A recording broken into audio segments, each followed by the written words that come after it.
하나님의 말씀입니다. 출애굽기 24장입니다.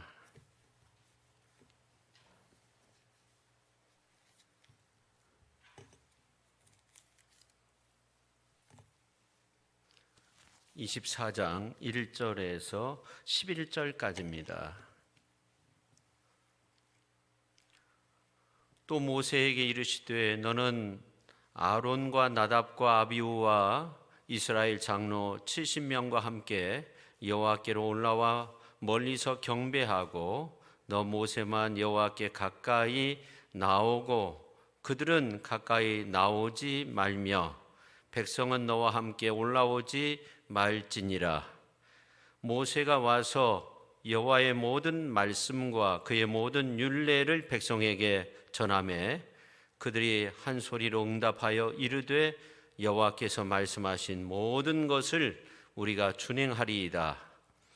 모세가 여호와의 모든 말씀을 기록하고 이른 아침에 일어나 산 아래에 제단을 쌓고 이스라엘 12지파대로 12기둥을 세우고 이스라엘 자손의 청년들을 보내어 여호와께 서로 번제와 화목제를 드리게 하고 모세가 피를 가지고 반은 여러 양푼에 담고 반은 제단에 뿌리고 언약서를 가져다가 백성에게 낭독하여 듣게 하니 그들이 이르되 여호와의 모든 말씀을 우리가 준행하리이다. 모세가 그 피를 가지고 백성에게 뿌리며 이르되 이는 여호와께서 이 모든 말씀에 대하여 너희와 세우신 언약의 피니라.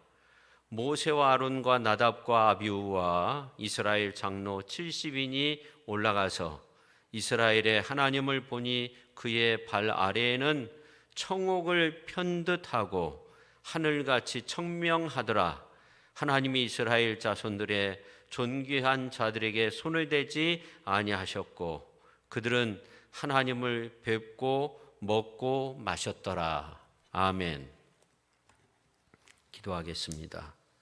하나님 아버지, 오늘 거룩하고 복된 날 저희들 함께 하나님 앞에 예배를 올려드립니다. 이 시간 말씀을 통해서 은혜 받게 하시고 우리의 삶이 새로워지는 복된 시간 되게 하여 주옵소서. 예수님의 거룩하신 이름으로 기도 올리옵나이다. 아멘. 9호 태풍 마이삭이 우리나라 오기 전에 이 태풍 진로 때문에 논란이 있었습니다. 미국과 일본은 이 태풍이 우리나라를 정통 통과하게 된다 그렇게 말을 하였고 우리 기상청에서는 부산 남서쪽으로 이게 상륙해서 지나치게 될 거다 그런 이제 그 예보를 냈습니다.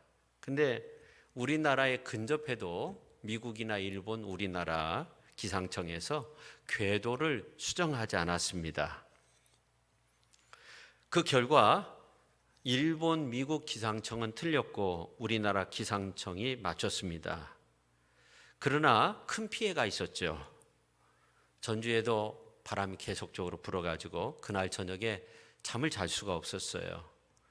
그래서 새벽 한 3시 50분경에 권사님께 전화해가지고 바람이 너무나 심하게 부니까 나오시지 말라 그렇게 말씀을 드리고 이제 저하고 사모하고 일찍 집에서 나왔는데 이제 차가 교회 주차장에 있으니까 걸어서 왔어요. 우산을 들었지만 뭐 필요 없는 거죠. 나올 때도 이제 비옷을 입고 나왔는데 교회 앞 사거리에 오니까 이 비가 옆에서 오는 것도 아니고 밑에서 위로 솟구쳐 오르는 그런 비를 맞았어요. 그런 경험은 처음이었죠. 그래서 저희 내외가 생각할 때 오늘 이제 우리 2명이 그냥 잠깐 기도하고 가야 되겠다 이렇게 생각을 했어요. 바람이 너무나 많이 부니까. 근데 참 기도하시는 우리 성도님들이 대부분 이렇게 나오셔서 많지는 않지만 그렇게 함께 기도를 드렸던 기억이 납니다. 이 태풍 마이삭으로 인해서 울릉도와 같은 경우는 정말 완전히 쑥대밭이 됐다고 하잖아요. 방파제 콘크리트 구조물인 테트라포트 무게가 한 50톤에서 70톤까지 이렇게 나가는데 이 구조물이 육지에 올라가 가지고 이 터널을 막았어요. 사람이 다닐 수 없게 터널 속으로 들어가 가지고 터널을 막아버리고, 그 다음에 300톤급 여객선이 침몰되었고 방파제가 무너지고 독도도 저반시설이 다 무너져 가지고 방문할 수 없게 되었습니다. 근데 이제 한때 이 바이킹족 하면은 좀 거칠고 포악하고 좀 우둔한 그런 사람들로 인식이 됐는데, 이들이 이런 바람을 이용해 가지고 콜럼부스가 신대륙을 발견하기 500년 전에 이미 신대륙을 여러 번 다녀왔다고 합니다. 그래서 이 바이킹들이 북유럽 문화 발전하는데 굉장한 영향을 끼쳤다고 해요. 그런데 이런 좋은 업적들은 그들이 어려운 환경 속에 있었기 때문이라는 겁니다. 바람이 불고 추운 그런 땅에서 살았기 때문에 웬만한 바람이 불어도 끄떡 없었다는 거죠. 이 태풍이 일면 독수리는 태풍에 맞서서 하늘 위를 부상하는 그런 가운데에서 안전한 곳으로 피하게 된다고 해요. 근데 다른 새들은 둥지로 들어가게 돼서 오히려 이제 함께 휩쓸려 버리는 경우가 많이 있다고 합니다. 우리가 어떤 문제를 해결하는 방법은 여러 가지가 있겠지만 문제를 피한다고 해서 능사가 되는 것은 아닙니다. 베드로가 심한 돌풍과 파도 속에서 물 위를 걸었던 것은 어려운 환경 속에서도 주님을 바라보았기 때문에 그렇습니다. 그러나 베드로가 물 위를 걷는 기적을 체험하고도 다시 물속에 빠진 것은 주님만을 바라보고 의지하지 못하였기 때문에 바람, 물결에 의해서 흔들렸던 거죠. 오늘 우리가 남은 생에 흔들리지 않는 믿음으로 예수님을 믿고 바라봄으로 인생의 모든 문제들이 해결 안 받는 그런 놀라운 역사가 나타날 수 있기를 예수님의 이름으로 축원합니다. 이 성도는 흔들리지 않는 믿음으로 담대하게 서기 위해서 하나님이 주시는 은혜를 듬뿍 받아야 됩니다. 요즘 뉴스 보도나 세상 돌아가는 것을 보면 사람들의 마음이 요동치고 있고 막 흔들거리는 그런 모습들을 보게 됩니다. 정부 지지율이 떨어졌다가 코로나로 인해서 팍 올라가고, 물론 이해가 됩니다. 방역을 잘하고 이해가 됩니다. 근데 예를 들어서 무슨 기원에서 감염됐다고 하면 전국의 기원들이 다 비상이고 문 닫아야 되고, 어느 카페에서 감염이 됐다고 하면 전국의 카페들이 다 비상이죠. 사람들이 여기저기 피해 다니죠. 근데 우리 전라북도하고 이 전주시 대응팀은 참 잘한다고 저는 생각해요. 확진자 동선이 정확하게 이렇게 나오거든요, 대부분. 근데 거기에 접촉한 사람들이 이제 파악이 되면 소독을 다 하고 그 다음에 자가 격리시키고 안심하라고 그런 문자를 보내요. 그러니까 환자들이 안심하고 돕는 관계 속으로 들어가는 거죠. 근데 이제 그 전남 광주에 있는 어떤 분하고 이제 대화를 나눈 적이 있는데, 이 광주만 해도 한쪽에서는 피해 다니고 숨어 다닌다는 거예요. 자기를 밝히지 않고 그런다는 거예요. 그러니까 한쪽에서는 추격하고 숨고 이런 가운데서 오히려 더욱 깜깜이 확진자가 나오는 경우가 많다는 거죠. 그래도 우리 전북은 협력하고 그런 분위기를 만들고 있어요. 그런 면에서 우리 전북 지역이 좀 청정 지역이 되었잖아요.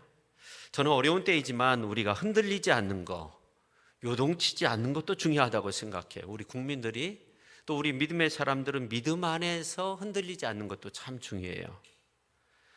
우리나라가 얼마나 많은 외세의 침략이 있었습니까? 이스라엘도 마찬가지인데 이스라엘 백성들에게 있어서 무슨 외세가 이렇게 침략을 하면 애굽으로 가고, 무슨 아람으로 가고 막 그런 경우가 참 많았어요. 하나님을 의지하지 못한 거죠. 우리나라도 외세 침략이 있을 때마다 흔들리는 경우가 많이 있었는데, 일제가 우리나라 침범해 올 때도 우리나라 백성들 가운데 정말 흔들렸던 사람들도 많이 있지만 흔들리지 않고 지냈던 사람들도 많이 있었어요. 그 중에 대표적인 사람이 저는 안중근이라고 생각합니다. 이 안중근은 아주 신실한 크리스찬이었어요. 여러분 잘 모를 거예요. 근데 그분의 유언이 신문에 실린 적이 있는데 이런 내용입니다. 내가 죽은 뒤에 나의 뼈를 하얼빈 공원 곁에 묻어두었다가 우리 국권이 회복되고는 고국으로 반장이다오.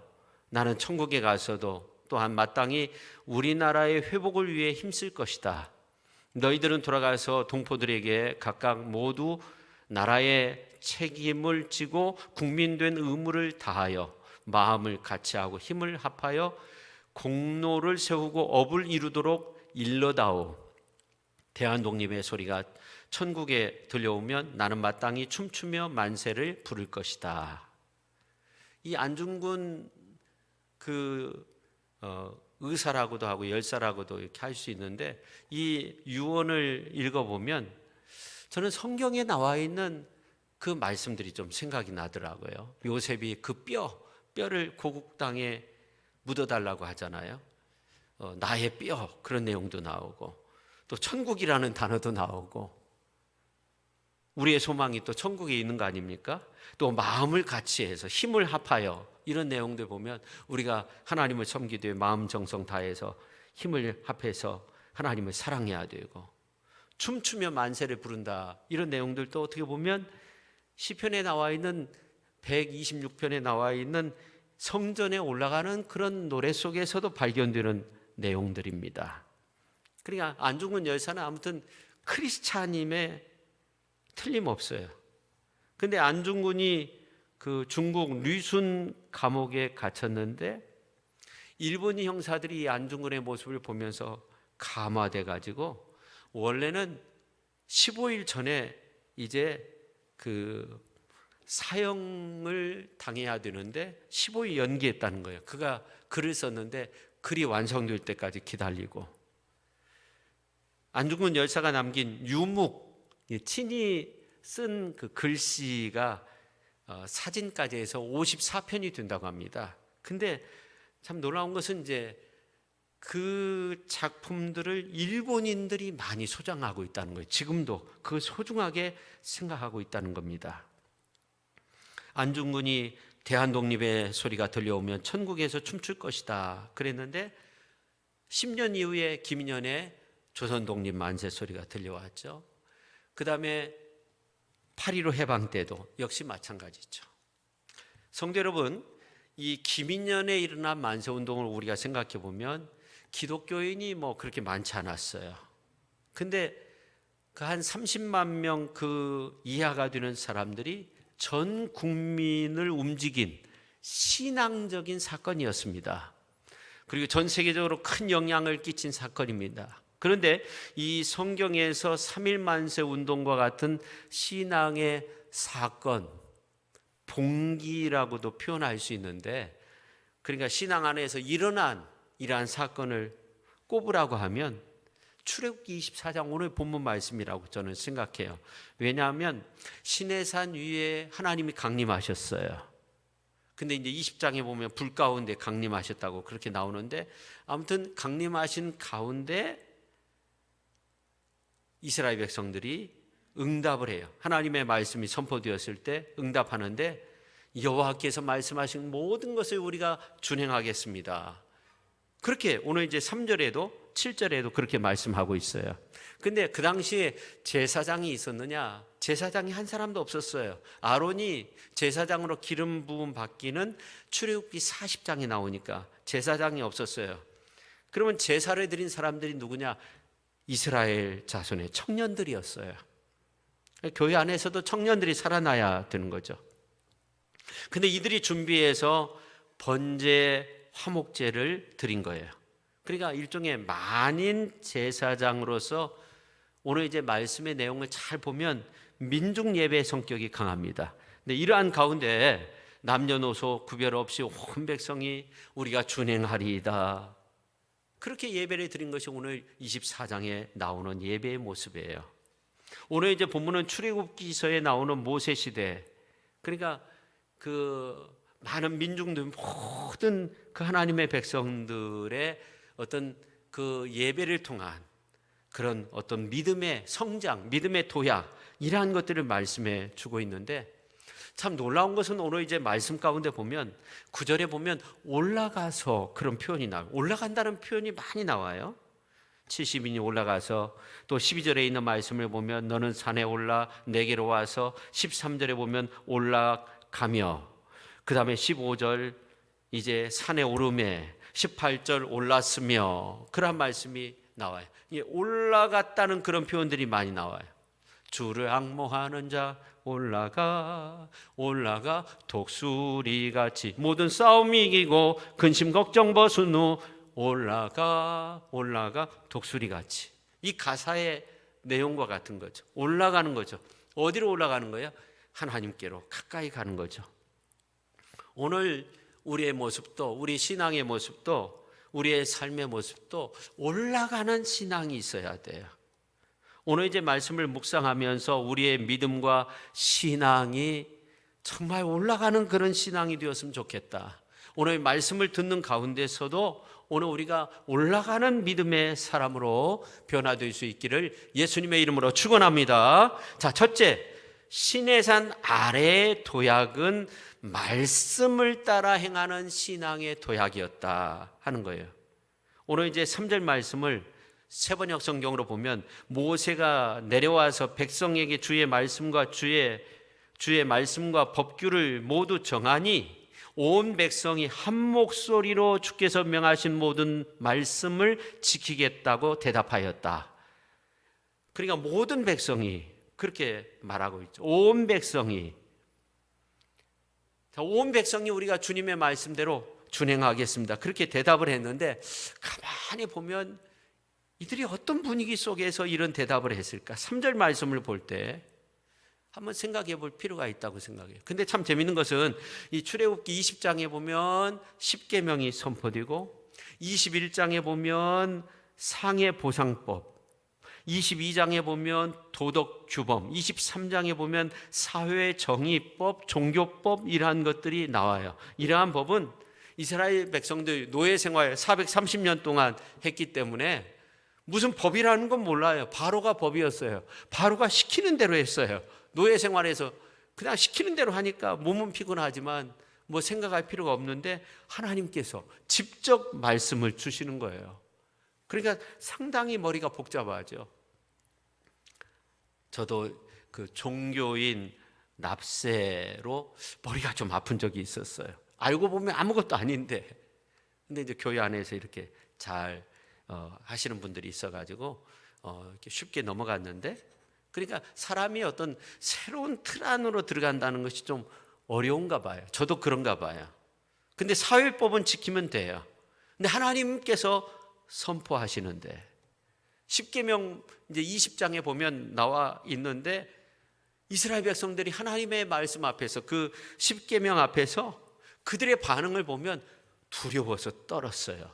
19절 말씀, 20장 19절에 보면 모세가 이르되 당신이 우리에게 말씀하소서. 모세에게 이르되 우리가 들으리이다. 하나님이 우리에게 말씀하시지 말게 하소서. 우리가 죽을까 하나이다.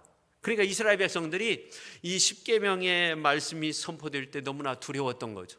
하나님의 말씀이, 하나님의 법령이 두려웠던 거죠. 근데 오늘 이제 말씀 가운데 보니까 어떤 분위기일까 생각할 때 아마 오늘 본문 말씀 전반부의 내용을 볼 때 두려운 마음이 있었을 거예요. 왜냐하면 이제 출애굽기 19장의 말씀, 그 이후에 있는 말씀을 보면 하나님의 음성이 큰 나팔 소리 같이 그렇게 울렸다고 그렇게 말씀하고 있어요. 그리고 이제 출애굽기 19장, 20장 이란 말씀들을 보면 날씨로 따지면은 어떤 날씨냐면 흑암이 막 가득하고 번개가 치고 빽빽한 구름이 있고 불 가운데 또 하나님께서 계셨고, 이제 그런 내용들이 출애굽기 20장 18절 21절이란 말씀이 이제 잘 우리에게 들려주고 있는데, 여기에 보면 18절에 보면 우레 번개 나팔 소리와 산의 연기를 본지라, 이스라엘 백성들이 그것을 보았다는 거예요. 그걸 볼 때 떨며 멀리 서서 그렇게 말씀하고 있어요. 그러면서 또 21절에 보면 하나님이 계신 흑암, 그런 표현들이 나와요. 그러니까 불과 흑암이 섞여 있는 이러한 모습 속에서 하나님의 말씀이 선포되는데, 이게 생명의 말씀이고 은혜의 말씀이고 축복의 말씀인데, 이게 기쁨의 말씀이 되어야 하는데 이건 공포에 가깝게 느껴지는 거예요. 그래서 모세에게 하나님이 직접 말씀하시지 않도록 해달라고 그렇게 요청을 한 거예요. 근데 오늘 이제 3절에 있는 말씀을 보면 역시 이스라엘 백성들이 두려움 속에서 우리가 준행하리이다, 그렇게 대답했던 것 같아요. 그러면 우리 하나님이 이런 상황 속에서 어떤 행동을 취하셨는가 보니까, 하나님께서 이제 어떤 선포하심, 일방적으로 선포하심이 아니라 대화하세요. 교통하세요. 날씨로 따지면은 요즘 날씨예요. 뭐 8월 달, 8월 말, 그때는 막 번개 치고 태풍 오고 장맛비 오고 막 그랬잖아요. 근데 요즘 날씨는 너무너무 좋잖아요. 그러니까 오늘 이제 말씀의 내용을 보면은 이렇게 날씨로 따지면 실제적으로 이렇게 맑은 모습으로 바뀌는데, 오늘 10절 말씀 우리가 같이 한번 읽도록 하겠습니다. 이스라엘의 하나님을 보니 그의 발 아래에는 청옥을 편듯하고 하늘같이 청명하더라. 아멘. 자, 출애굽기 20장 21절에 보면 암흑이 나와요. 근데 오늘 말씀 가운데 보면 청옥이 나와요. 청옥. 그러니까 이스라엘 백성들의 모습이 이제 주님 앞에 예배를 드릴 때 아주 편안한 모습으로 그렇게 예배를 드리고 있는 겁니다. 24장에 나오는 그 도약의 모습은 거룩한 주님을 향한 그런 예배의 자리로 나가는 그런 도약이었다 하는 겁니다. 그래서 야훼 하나님은 청옥처럼, 시내에 산 예배 자리에 임재해 계신 하나님은 청옥처럼 편안하고 기쁨으로 영광으로 임재해 계셨습니다. 모세는 임재해 계시는 하나님 앞에 이스라엘 백성들을 다 모으고, 이제 모세와 이스라엘 백성들이 하나님 앞에 언약을 세우는 그러한 예배가 이제 오늘 본문 말씀에 나오는데, 어떻게 진행되냐면, 첫째, 모세만 하나님께 가까이 나오고 모든 말씀과 모든 율례를 모세를 통해서 하나님께서 전하게 하시죠. 그리고 그때 우리가 준행하리이다, 준행하리이다 그렇게 말합니다. 그리고 모세는 하나님의 말씀을 기록했다. 오늘 4절 말씀 한번 보면 기록했다는 말씀이 나와요. 그리고 그 기록한 말씀대로 백성들은 제단을 쌓았어요. 청년들이 제단을 쌓았어요. 그리고 12지파 사람들이 12기둥을 또 세웠어요. 그리고 5절에 있는 말씀을 보면 이제 화목제를 드리게 했고, 그 다음에 이제 6절에 있는 말씀을 보면 모세가 하나님의 말씀대로 제단에 피를 뿌렸어요. 그랬을 때 이스라엘 백성들이 뭐라고 대답하냐면, 여호와의 모든 말씀을 우리가 준행하리이다.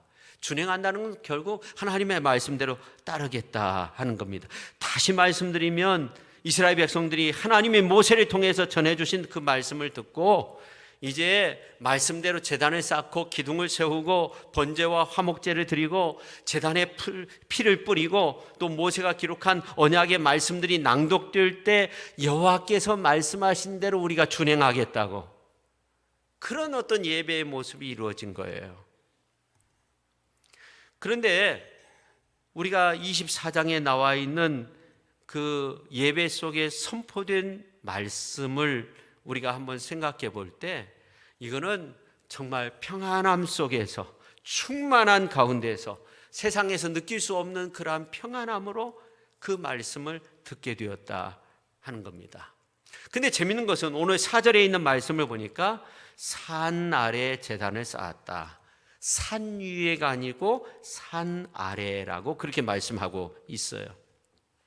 그러니까 결국 오늘 이제 말씀 전반부에 나와 있는 이 도약의 모습을 우리가 생각해 본다고 하면 우리가 말씀대로라는 거예요. 그게 산 아래의 신앙. 우리가 세상에 나가서 살 때 우리에게 필요한 것은 무엇인가? 하나님의 말씀대로 사는 삶. 하나님께서 기뻐하시는 그 말씀 안에 서는 삶.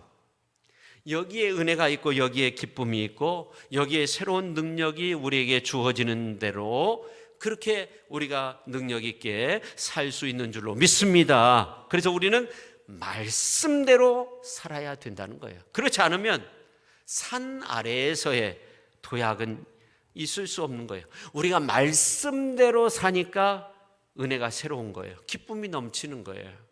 우리가 말씀대로 사니까 감사함이 넘치는 거예요.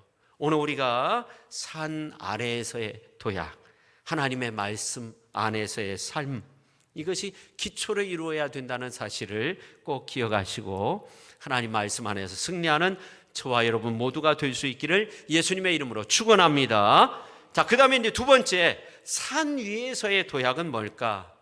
하나님 중심의 신앙이라는 거예요. 여호와 중심의 신앙이라는 거예요. 이 최인철 씨가 지은 프레임이라는 그러한 책에 보면 사람은 어떤 틀을 가지고 있는데 가장 열기 어려운 프레임이 자기라고 해요. 그러니까 자기라는 이 프레임이 심화되면 남도 나와 같을 것이다. 그렇게 착각을 하게 된다는 거예요. 객관성이 없어진다는 거예요. 자기 중심적이 된다는 거예요. 실제로 뇌 검사를 해보니까 자기에 관련된 어떤 말을 듣거나 어떤 행동을 하게 되면 뇌 활동이 최고조에 이른다고 해요. 사람은 누구나 자기도 모르게 자기 중심적이 되어가는 거죠. 근데 이 신앙이라고 하는 것은 뭔가? 신앙은요, 하나님 중심이 되는 거예요. 어떻게 된다고요? 자기 중심적이 아니라 하나님 중심적으로 되는 거예요. 오늘 이제 24장에 있는 말씀을 보니까 9절 말씀을 보면 하나님께서 부른 사람들이 있어요. 모세, 아론, 나답, 아비후, 이스라엘 장로 70인이 올라가서 그렇게 말씀하고 있어요. 야훼 하나님이 이들을 시내산 위로 불렀어요. 올라가 보니까 엄청난 일이 벌어졌어요. 오늘 이제 10절에 있는 말씀을 보니까 이스라엘의 하나님을 보니 그의 발 아래에는 청옥을 편듯하고 하늘같이 청명하더라. 그렇게 말씀하고 있어요. 지금까지 이스라엘 백성들은 하나님을 단순히 아브라함의 하나님, 이삭의 하나님, 야곱의 하나님, 조상의 하나님으로만 그렇게 생각을 했어요. 근데 이 시내 산에서 하나님을 만난 이 74명의 사람들의 모습을 보니까 뭐라고 표현하고 있냐면 이스라엘의 하나님을 보니 그렇게 표현하고 있어요. 이스라엘의 하나님이다. 우리 민족, 우리나라의 하나님으로 알게 되었다는 거죠. 근데 이제 성경에 보면 하나님을 본 자가 있느냐? 없다고 말하고 있고 보았을 때 살 자가 없다고 그렇게 말하고 있는데 오늘 이제 9절과 10절에 있는 말씀을 보면 이스라엘의 하나님을 보니, 근데 이런 표현이 나와 있지만 실제적으로 여호와 하나님의 형상을 본 것이 아니라 그 발 아래에 나타난 모습이라고 그렇게 말씀하고 있어요. 자, 오늘 10절 하반절에 말씀 한번 보세요. 그 발 아래에는 그렇게 표현하고 있죠. 그 발 아래라는 이 말은 하나님의 통치를 말하는 거예요. 하나님의 왕권으로 다스리는 세계를 말하는 거예요. 근데 그 발 아래의 상태는 영광이 넘쳤어요. 오늘 이제 10절에 보면은 청옥이라는 그 보석이 나오는데 에메랄드 보석을 말하는데 영광을 뜻하죠. 이게 청옥을 편듯하였다. 그러니까 청옥으로 아름답게 포장한 것 같이 되었다. 그러니까 영광에서 영광이 이루어진 그런 세계가 펼쳐졌다 하는 겁니다. 그리고 이어서 나오는 말이 하늘같이 청명하였다. 그렇게 말씀하고 있어요. 그러니까 푸른 하늘처럼 평화롭고 희망이 영속되는, 계속되는 세계가 하나님께서 통치하는 세계. 그러니까 오늘 우리가 하나님의 은혜 속에 살 때 우리의 마음이 평안하고 이 어려운 시대이지만 우리가 기쁨이 충만한 가운데 살아갈 수 있어야 돼요. 그리고 우리가 저 천국에서 완성되는 그 세계는 영광에서 영광으로 영원토록 이어지는 세계인 줄로 믿으시기를 바랍니다. 자, 그런데 오늘 10절에 하나님의 중심을 나타내주는 중요한 단어가 바로 그의 발 아래, 하나님의 발 아래라는 거예요. 그러니까 이 74명의 사람들이 시내산 위로 올라가서 하나님과 함께 대면했다고 그렇게 표현하고 있는데, 사실은 하나님의 발 아래 그 모습을 본 거예요. 근데 하나님의 발 아래라는 말은 결국 하나님 중심이 되었다 하는 겁니다. 근데 참 재미있는 것이 오늘 이제 11절에 있는 말씀을 보면 하나님이 이스라엘 자손들의 존귀한 자들에게 그렇게 표현하고 있어요. 갑자기 어떤 단어가 나오냐면 존귀한 자들이라는 거예요. 이들이 지도자급의 사람들이기 때문에 존귀하다, 그렇게 생각할 수도 있는데, 이 존귀하다는 말은 아칠레라는 히브리 말로서 분리시킨다는 거예요. 그러니까 이들이 존귀하게 된 것은 산 아래의 모습이 아니라 산 위의 모습으로 분리되어서 그 중심이 누구에게로 향하고 있어요? 실제적으로 하나님에게로 향하고 있는 거죠. 시내산 아래에 세상과 분리되어서 그 중심이 누구에게로 옮겨진 거예요? 하나님에게로 옮겨진 거예요. 우리 교회가 앞으로 이제 장로 임직, 권사 임직식을 하게 됩니다. 자, 앞으로 이제 그런 일들이 있을 건데, 중요한 것은 임직을 내가 받음으로 존귀한 자가 되는 것은 아니에요. 오늘 이제 임직식해서 오늘 갑자기 내가 존귀한 자가 되고 그런 건 아니에요. 그러니까 모세, 아론, 나답, 아비후, 오늘 말씀에 보면 이스라엘 장로 70인이 존귀하게 된 것은 앞에서 말씀드린 대로 하나님께 중심을 둔 거죠. 하나님께로 올라간 거죠. 중심 이동이 이루어진 거죠. 그래서 모세, 아론, 나답, 아비후, 이스라엘 장로 70인이 요한계시록 4장에 나와 있는 것처럼 보좌 가운데 하나님 중심의 사람으로 바뀐 거예요. 심지어 어느 정도 바뀌었냐면 하나님을 배웠고 먹고 마셨다고 그렇게 말씀하고 있어요. 그럼으로써 존귀한 자가 되는 거예요. 오늘 우리가 존귀한 자로서 살기 위해서는 어떤 삶의 모습을 지녀야 되는가? 가장 중요한 것은 우리의 중심이 하나님께 닿아 있어야 된다 하는 겁니다. 그것이 중요한 거예요. 근데 오늘 이제 하나님이 임재하신 곳은 시내산, 광야 한복판에 있었던 시내산이었어요. 근데 하나님이 그곳에 중심을 두었어요. 그리고 그곳에 누구를 올라오라고 했어요? 모세, 아론, 나답, 아비후, 이스라엘 장로 70인이었어요. 근데 하나님이 이스라엘 자손들의 존귀한 자들에게 손을 댔지 아니하시고 그들은 하나님을 뵙고 먹고 마셨더라, 그렇게 말씀하고 있어요. 그렇습니다. 오늘 우리 환경이 힘들고 어려워도 정말 우리의 중심이 하나님께 닿아 있으면 우리는 존귀한 사람이 되는 거예요. 만약 우리 중심이, 우리 가정의 중심이 하나님께 닿아 있다고 하면 우리 가정도 존귀한 가정이 되는 거예요. 우리 가문이 정말 우리 그 하나님 중심으로 그렇게 뭉쳐져 있다고 하면 우리 가문도 존귀한 가문이 되는 거예요. 교회도 하나님 중심이 임하면 존귀한 교회가 되는 거예요. 그런데 신기한 것은 하나님이 올라오라고 했어요. 하나님은 허락하시는 거예요. 하나님이 결국 그 중심을 옮기시는 거예요. 우리의 마음을 주장해서 우리가 하나님 중심으로 살아갈 수 있도록 그렇게 만드시는 거예요. 예를 들어서 요한복음 11장에 있는 말씀을 보면 예수님이 사랑하는 나사로가 있었어요. 나사로가 이제 죽잖아요. 근데 예수님이 나사로 집으로 간 것이 아니라 이 성경을 보니까 예수님이 곧바로 이제 베다니로 가가지고 마르다와 대화를 해요. 나는 부활이요 생명이니 나를 믿는 자는 죽어도 살겠고 무릇 살아서 나를 믿는 자는 영원히 죽지 아니하. 내가 이것을 믿느냐? 그러니까 믿는다고 그렇게 대답하죠. 주는 그리스도시요 세상에 오시는 하나님의 아들이신 줄 내가 믿나이다. 그때 예수님이 베다니 마을 나사로 집으로 들어간 것이 아니라 마리아를 데려오도록 해요. 그러니까 마리아가 오니까 이제 그 나사로 집에 있었던 곡하던 사람들, 장례를 치르고 와서 곡하던 이러한 사람들, 수많은 유대인들이 이제 예수님을 따라서 어디까지 가냐면 나사로의 무덤 앞에 가는 거예요. 어떻게 보면 이 무덤이라고 하는 것은 가장 비참한 장소 아닙니까? 근데 예수님이 그곳에 가신 거예요. 그리고 말씀하세요. 돌을 옮겨 놓으라. 죽은 지 나흘이 됐습니다. 냄새가 납니다. 마르다가 그렇게 대답을 하니까 예수님이 말씀하세요. 내 말이 너가 믿으면 하나님의 영광을 보리라 하지 아니하였느냐? 그리고 예수님께서 기도하시죠. 눈을 들어 우러러 보시고 이르시되 아버지여 내 말을 들으신 것을 감사하나이다. 그러니까 예수님이 나사로를 사랑하셨어요. 그래서 예수님이 무덤 앞으로 가셨어요. 그리고 하나님 앞에 기도했어요.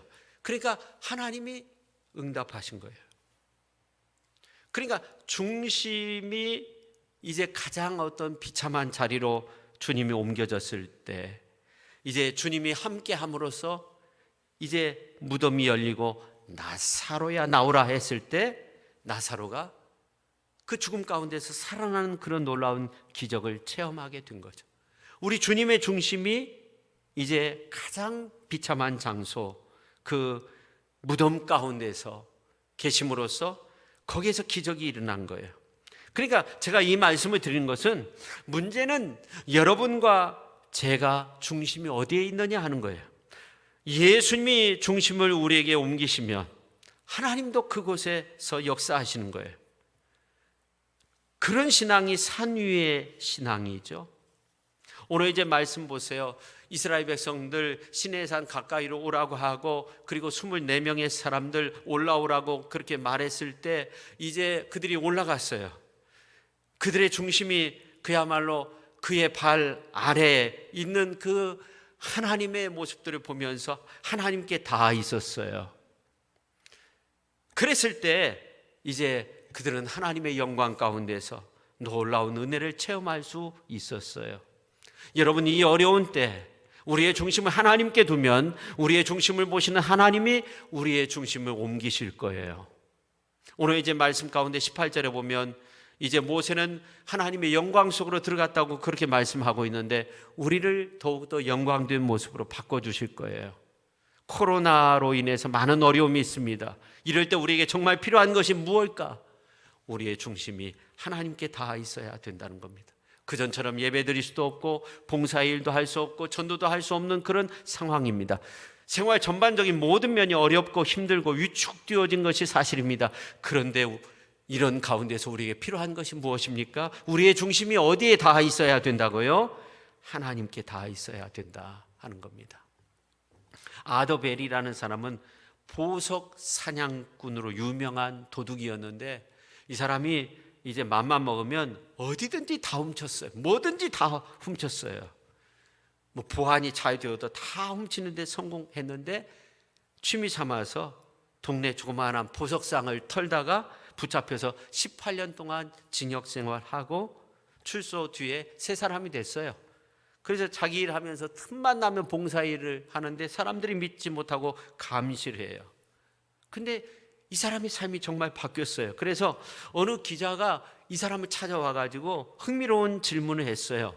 뉴욕에는 부자들이 정말 많이 있는데 그중에 누구의 것을 가장 많이 훔치셨나요? 그러니까 정말 의외의 대답을 했다고 해요. 그것은 바로 나입니다. 나에게는 다른 사람에게 없는 재능이 있었습니다. 그런데 제대로 활용하지 못하고 도둑질만 하다가 내 인생 3분의 1을 잃었습니다. 나보다 더 많은 것을 잃은 사람이 어디 있겠습니까? 성도 여러분, 하나님이 중심이 되지 못한 인생은요, 그 믿음을 떠나서 세상 가운데서 즐거움을 찾아도 잠시뿐인 거예요. 세상의 것을 아주 달콤하게 여겨도 결국은 아무것도 없는 거예요. 여러분, 오늘 우리의 중심을 어디에 두느냐? 세상에 둘 수 있는 것은 아니잖아요. 우리가 세월을 아껴서 더욱더 주님을 사랑하고 정말 우리의 중심을 하나님께 두면 하나님께서 반드시 좋은 것으로 채워주실 거예요. 인도의 마하트마 간디가 1948년도에 암살되었을 때 인도가 공황 상태에 빠지고 결국 그의 죽음으로 인해서 정말 수십만 명이 아무튼 죽었다고 해요. 근데 모든 삶이 하나님 중심에 완벽하게 서 계신 예수님은 2000년 동안 예수 그리스도의 그 십자가가 가는 곳마다 죽을 영혼이 살아나는 그런 놀라운 역사가 일어났어요. 하나님이 중심이 되면 정말 다른 거예요. 다윗 보세요. 하나님 앞에서 이제 그 중심이 하나님께 닿아 있으니까 기름 부음을 받았어요. 왕으로서 기름 부음을 받았어요. 그가 많은 어려움이 있었지만 푸른 초장 쉴 만한 물가로 인도함을 받았어요. 다윗은 언제나 그 중심이 하나님께 닿아 있었다고 그렇게 고백해요. 그 중심이 언제나 하나님 앞에 닿아 있었던 이 다윗이 나중에요 이런 놀라운 고백을 해요. 시편 27편 13절에 보면 내가 산자들의 땅에서 여호와의 선하심을 보게 될 줄 확실히 믿었도다. 내가 산자의 그 땅에서 여호와의 선하심을 보게 될 줄 내가 확실히 믿었다는 거예요. 확실히 그 은혜를 경험했다는 거죠. 그것을 믿었고 경험했다는 거예요. 성도 여러분, 내 삶에서 잃어버리고 있는 것이 무엇인지 살피고 새롭게 시작할 수 있어야 됩니다.